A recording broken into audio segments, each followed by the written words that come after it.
These are pictures of people helping a thief to steal. What's remarkable is that the thief was also the president of the country.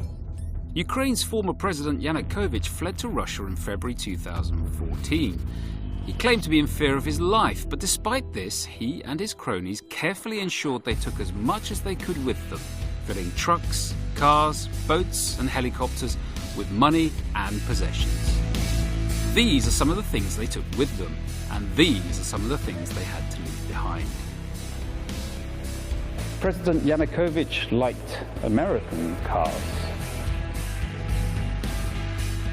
President Yanukovych liked European cars.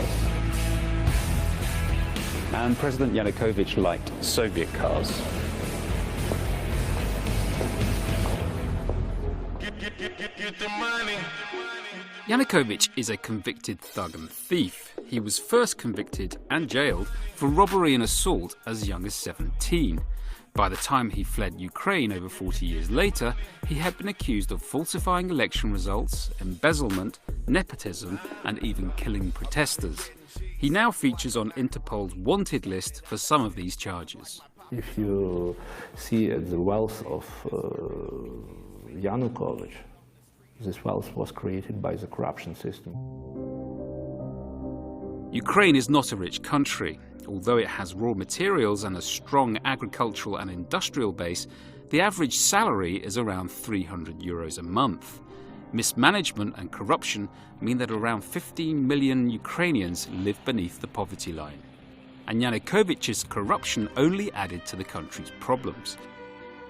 Ukraine's new government found over $20 billion of gold reserves had been embezzled during Yanukovych's 3-year presidency.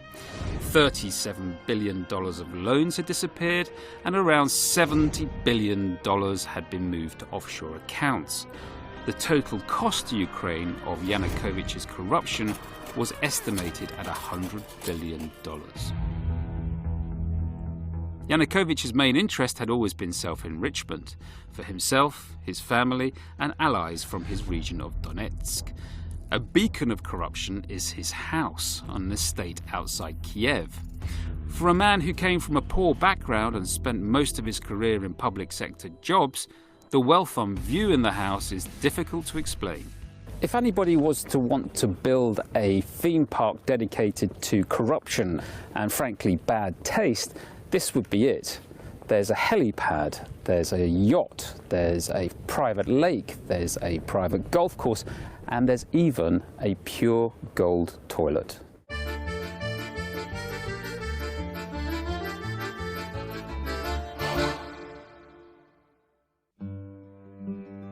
As Yanukovych and his cronies ran from justice, they tried to destroy thousands of documents which detailed their theft and corruption.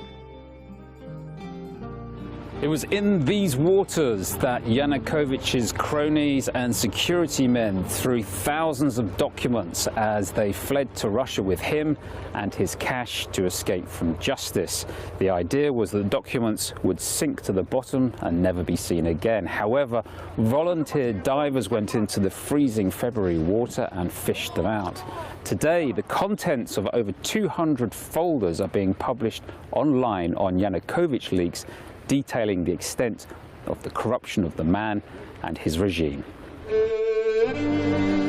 Documents recovered showed extravagant or inflated bills, including one for light fixtures of $42 million. Ukraine's problem now it is rid of Yanukovych is to rid itself of the corrupt practices that flourished under his regime. After the war, corruption is a major problem.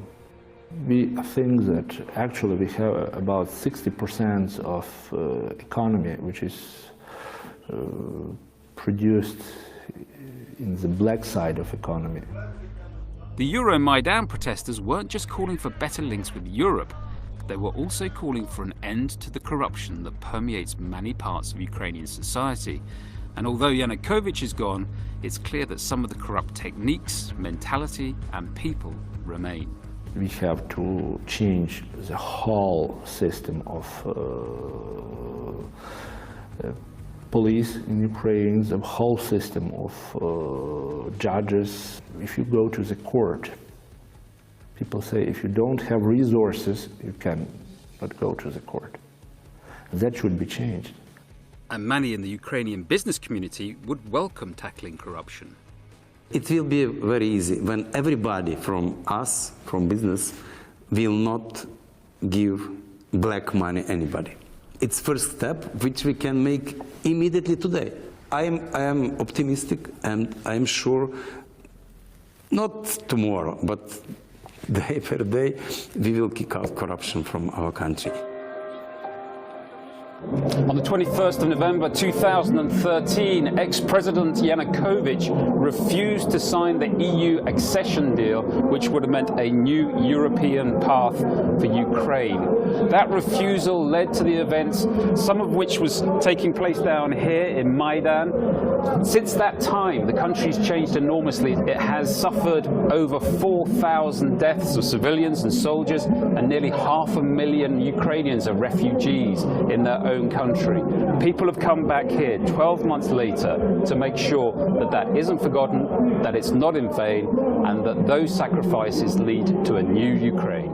Ukraine's new government is committed to tackling the corruption that characterized the Yanukovych years, but Ukrainians are already waiting to see the necessary changes, and they won't wait forever.